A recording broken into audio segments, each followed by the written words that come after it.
As GP said, my name is Steve Abma, and I am a psychotherapist here in the Niagara region. And along with my wife and 3 children, we've been part of Central for about 7 years. So normally, I'm out there on a Sunday morning. But it's a real honor to be here and to speak with you today.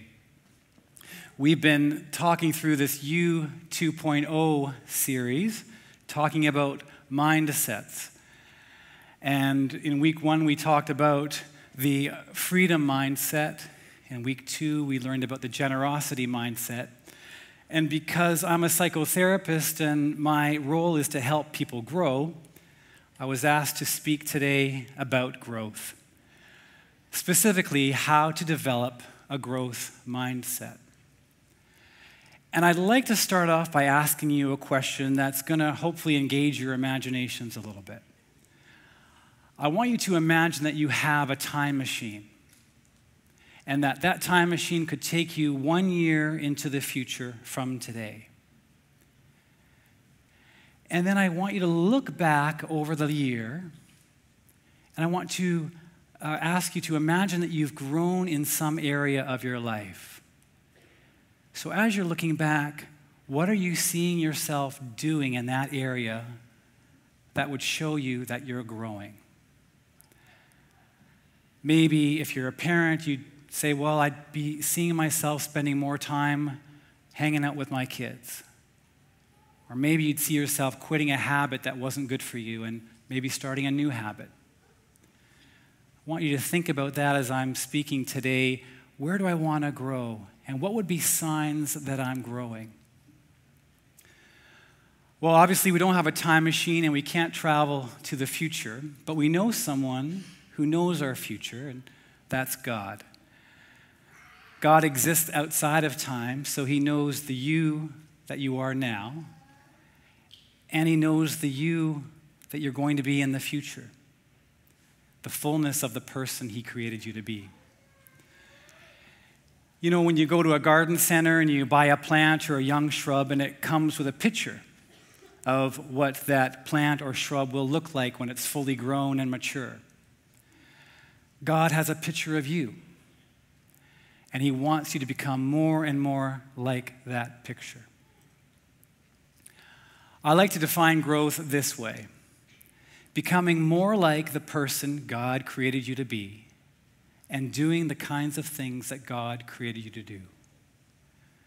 In other words, you're growing when you're becoming more like the person God created you to be and doing the kinds of things that God has called you to do. Here's one of my favorite images from the Old Testament in the Bible that captures what growth looks like. And it comes from Psalm 52, where the psalmist David writes, I am like an olive tree, flourishing in the house of God. I trust in God's unfailing love forever and ever. For what you have done, I will always praise you in the presence of your faithful people. And I will hope in your name, for your name is good. And here's a picture of an olive tree in Israel. And olive trees are amazing. And they're a symbol of growth in the Old Testament because they produce fruit even at a very old age. Many trees in Israel, many olive trees in Israel, are estimated to be about 1,000 years old. And it's incredible, even though they're in very harsh conditions and the trunks go hollow, they continue to grow outward up to 20 feet in diameter, the whole time producing fruit.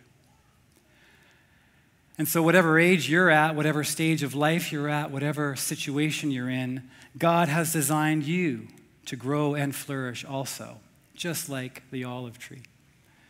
He wants you to become more and more like the person he created you to be. And today I want to share with you one of my favorite and most simple counseling tools that many of my clients have used to grow, often in very profound ways. And I think of it as a growth hack because it's a shortcut to growth that helps you when you're facing a challenging situation to think very quickly about the kind of person you want to be, get unstuck, and then move towards growth.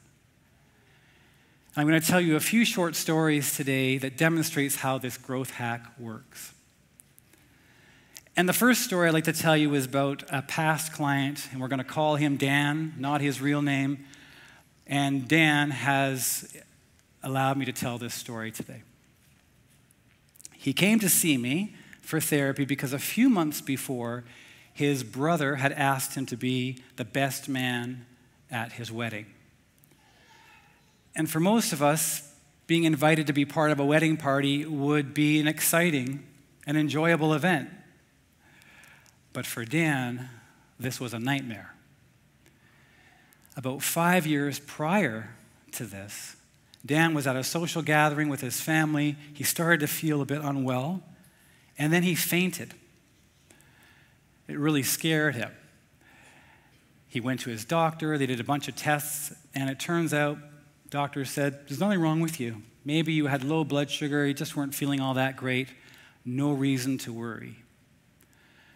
But for Dan, 5 years ago, the worrying was just beginning. Because you know what he did? Every time before he went out in public, he'd check his pulse, see if he had a fever, see if he was feeling a little bit weak in the knees. And if he felt any sort of feeling of being off, he wouldn't go out. And he was living this way for 5 years, canceling plans with his wife, with his kids, with his friends. You can imagine the strain that was putting on his relationships and what it was doing to Dan's mental health. So here he is. He's been invited by his brother to be his best man. His first response in his mind is, I can't do that. He's going to go out in public and give a speech, but it's his brother. And they're very close. And Dan puts a very high priority on loyalty. It's one of his main values is being a loyal person. So we said yes, but now the wedding is approaching, and you can imagine Dan's tossing and turning for weeks and weeks as this event is coming, and his mind is telling him all kinds of doom and gloom stories. And of course, he's imagining himself getting in front of all these people and fainting. His mind is telling him all the ways the situation is going to go wrong. Anybody else's mind do that? Tell you all the ways this isn't going to work out. Well, when Dan came for counseling, he wanted to figure out how he can not just get through the day and white knuckle through it. He wants to really soak in the day. He wants to give a passionate toast to the bride and the groom. In other words, he wants to be the best man he can be. Now, mostly because of anxiety, Dan was approaching the wedding experience with something that's known as a fixed mindset. And a mindset is the thoughts that you have when you're faced with a challenging situation, particularly if there's a chance for failure. So your mindset is the thoughts that your mind is telling you when there's a challenging situation coming up and you might fail. So when we're faced with a challenge, we tend to adopt either one or another mindset. The one mindset we might adopt is a fixed mindset. The other one is known as a growth mindset. And they look a little bit like this. The fixed mindset, when facing a challenge, says things like, I can't do it, let someone else do it. I'll get frustrated and give up. I just wasn't born with that ability. I couldn't handle failure. I'll just stick with what I know. That's the fixed mindset. The growth mindset, when faced with the possibility of failure, says, I think I can give it a try. I'll press on when I'm faced with setbacks. With practice, I'll learn new skills. If I fail, I'll ask for help and I'll grow. I like trying new things. What about for you? If you're facing a challenge where there's a possibility that you might fail, which way does your mind go? Fixed, I can't do that, or growth. Yeah, I'll give that a shot. In reality, each of us is a mixture of a fixed and growth mindset. It's a bit situational. With some challenges, you might say, oh yeah, I can do that. Other challenges, you might say, no, you should probably ask somebody else. But if you identify with that fixed mindset more than the growth mindset, you're not alone. It's estimated that about 40% of us have a fixed mindset most of the time. That we look at challenges where there might be failure and we say, not going to do it. That helps us avoid the potential for failure, but then we miss out on opportunities for growth. Now, at this point, it would be really tempting for me to say, okay, so here's how you can grow. You need to have a growth mindset. You need to somehow change the way you think. Get rid of that fixed mindset and think like a champion. I can do this. I want to tell you that I tried that for many years. Tried to get rid of those thoughts in my head that said, you can't do it, you're not good enough, you're going to fail. And maybe some of you have tried that as well. No matter how hard I tried to change my thinking, I couldn't. So then, because I couldn't change my thinking, I felt even more frustrated, even more guilty, and even more of a failure. So here's some good news I want to share with you today. That even with a fixed mindset, in whatever situation you're in, you can grow. Because here's the thing about mindsets. They're actually habits of mind formed by previous experiences.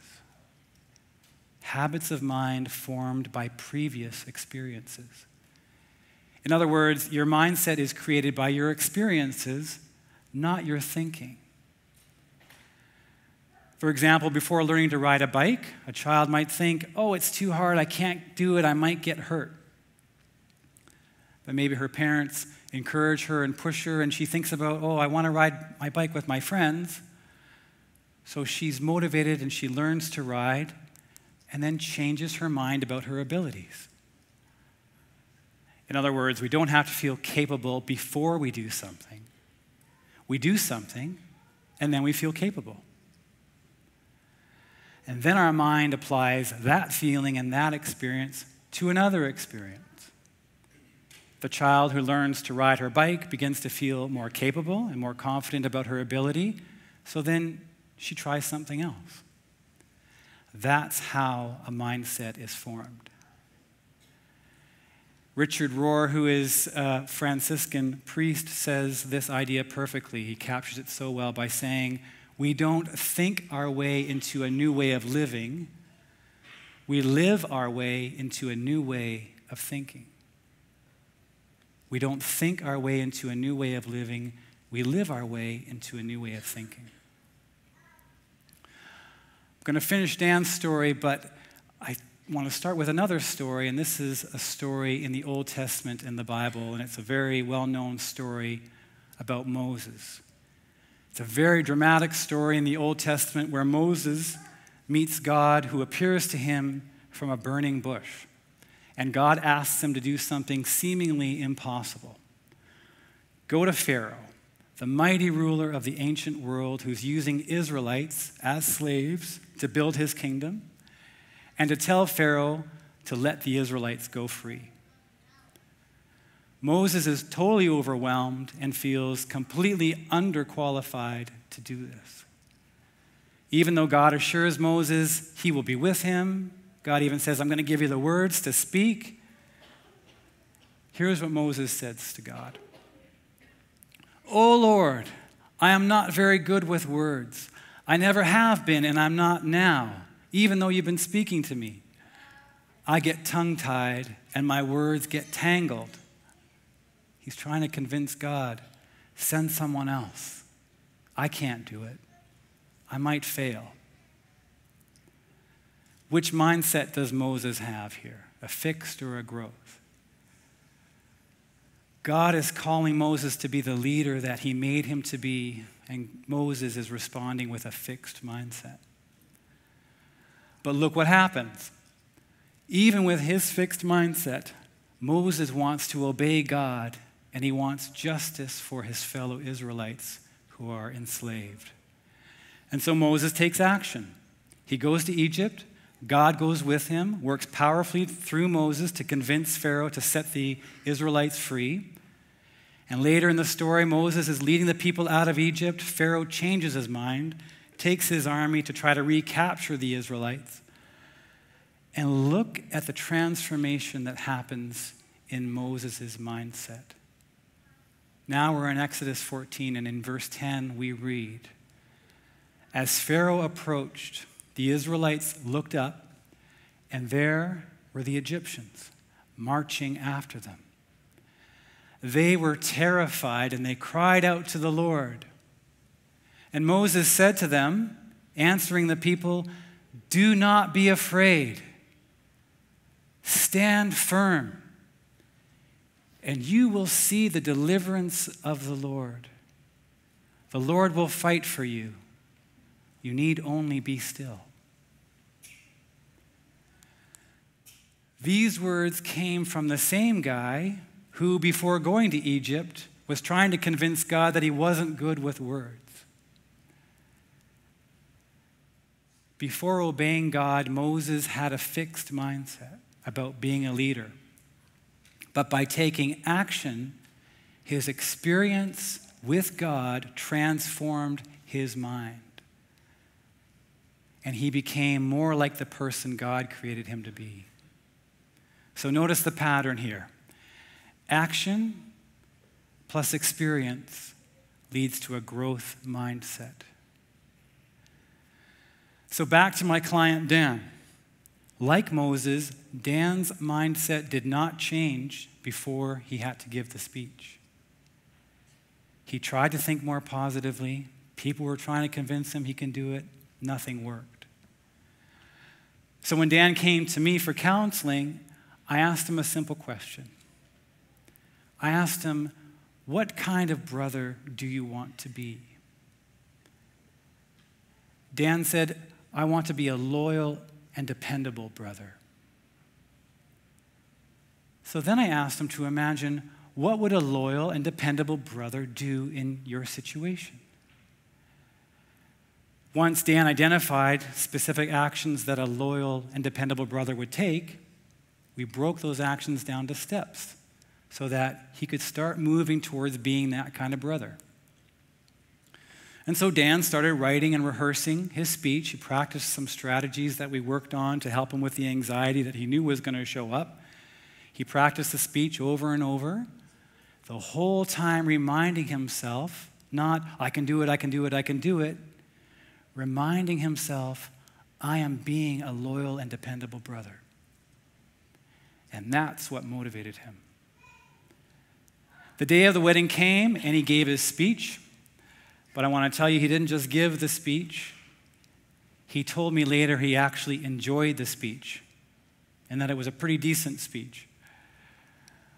But what made the whole experience worth it was when his brother came up to him after the speech and gave him a hug and said, "Thanks, Dan, you nailed it." Dan was able to be the best man he could be. And this experience had a profound impact on Dan, and he started making changes in other areas of his life where anxiety had been holding him back. So how did Dan do it? Rather than try to change his thinking, Dan focused on being the kind of brother he wanted to be. And he took action. As with Moses, we see the same pattern. Action plus experience equals a growth mindset.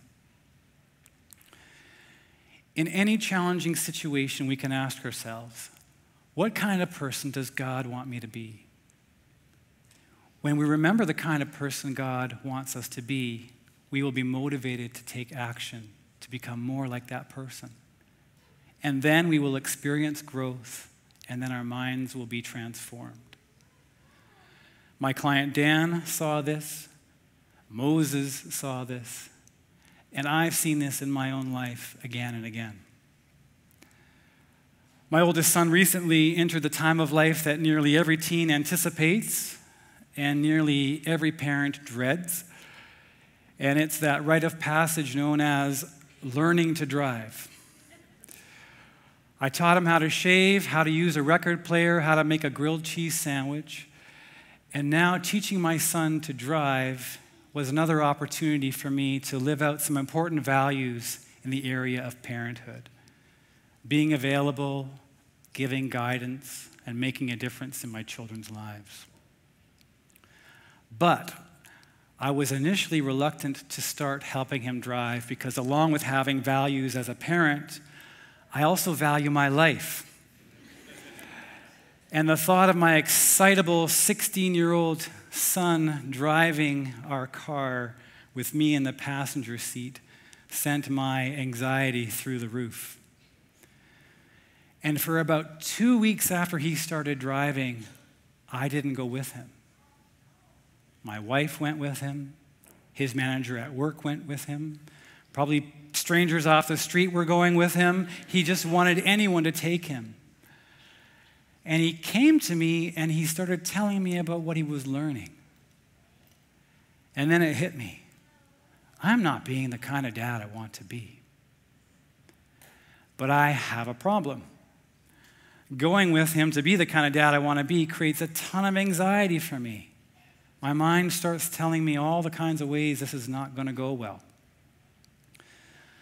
But if I don't go with him, my anxiety is gone, but then I'm moving away from growth. I'm moving away from the person that I know God wants me to be. And so I engaged in a little Q&A with myself, and I encourage each of you, if you're facing a challenging situation, to do a little self-talk Q&A to coach yourself through it. My Q&A looked a little something like this. What kind of dad do you want to be? The kind of dad who helps his son grow and mature. Can you help your son grow and mature while you're feeling anxious? I think so. Can you take your anxiety with you as you're being the kind of dad you want to be? Probably. What step could you take that would move you towards being the kind of dad you want to be? Well, I could surprise them by offering to take him tonight for a drive after dinner. So that's what I did, complete with the cheesy, hey, son, here's the keys, why don't you drive? And we went out. But as I buckled up and I sat in that passenger seat, my mindset was, oh no, oh no, oh no, what's going to happen? But I always was wanting to be this kind of dad. So in that moment, I was also thinking, hey, I'm helping my son grow and mature right now. I'm being the kind of dad I want to be. We drove about 10 minutes to where he worked, and I was going to drop him off, and I encouraged him and guided him, and when he did something well, I said, hey, great job. And slowly this anxiety evaporated because I was moving towards being the kind of person I wanted to be. And there was no reason to feel anxious now. And by the time I dropped him off, the 2 weeks of the gloom and doom story was totally gone. And not only was I proud of myself, I was proud of my son. He was growing and maturing. And I'm happy to say that I continued to drive with him. My wife continued to drive and others. And he passed his driving test on the first try. And now we send him for groceries. So it all worked out. But I want to confess to you that for most of my life, I have had a fixed mindset about many, if not most, challenging situations. I felt I wasn't smart enough to go to university, capable enough to be a good parent, effective enough to be a skilled therapist, or handy enough to fix a leaky faucet. I avoided many challenging situations because I didn't think I had what it took. I can't do that. What if I fail? Somebody else can do it. guess what mindset I had when a few weeks ago I was asked to speak here today? I can't do it. You've got the wrong guy. Send somebody else. But here I am. Thank you. Thank you. The reason I'm here isn't because I suddenly got my head around that growth mindset. Helping people is a high value for me. So in the face of this challenge where failure is possible, my fixed mindset shows up. But rather than change my thinking, I changed my behavior. And I used a growth hack that I want to teach you now and leave you with as we wrap up today. It's a growth hack because it's very quick, and I hope you can use this in the situation that hopefully you thought of earlier to help you get unstuck and become more like the person you want to be. The growth hack works like this. In any challenging situation, you can ask yourself one question. What kind of person do I want to be? Deep down, what really matters to me? Once you ask that question, then you can take action that helps you move towards being that kind of person. So think back to that time machine question, that area in your life where you'd like to see yourself grow in the coming year, where you're doing something different, changing that habit, changing how you relate to that person, becoming more the person that you really want to be. Whatever area you're thinking of, ask yourself, what kind of person do I want to be in that situation? After you decide that, the second step is to ask yourself, what action can I take that moves me towards being that kind of person? In other words, what can I do that would be more loyal, or more dependable, or more generous, or more patient, and so on? The small changes we make lead to big changes. Learning to ride a bike leads to trying another challenge and another challenge. And those experiences create a growth mindset. So in whatever challenging situation that you're in, whatever you're facing where you're feeling like you're stuck, I want to invite you to stand firm. See what God is doing and focus on being the kind of person that He made you to be. And then take action. Your fixed mindset is probably going to say, I can't do that. What if I fail? It's too hard. But as you take action and move forward, you will grow and your mindset will change. And you will become more like the person God created you to be. I hope this encouraged you today, and I wish you well this week. Take care.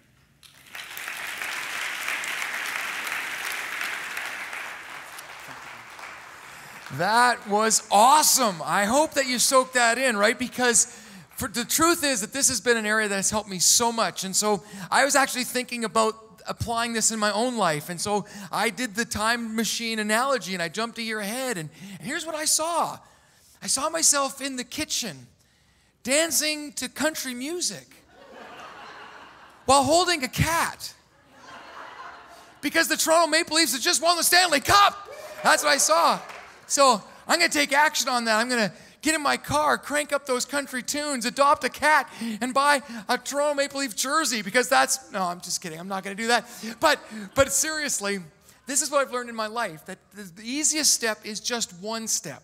To take action. And so we want to help you with this. If you're here, you're watching online, just interact with our online pastor. If you're here live in person, I just want you to know that there's a group of people that would love, if you want for them to pray with you.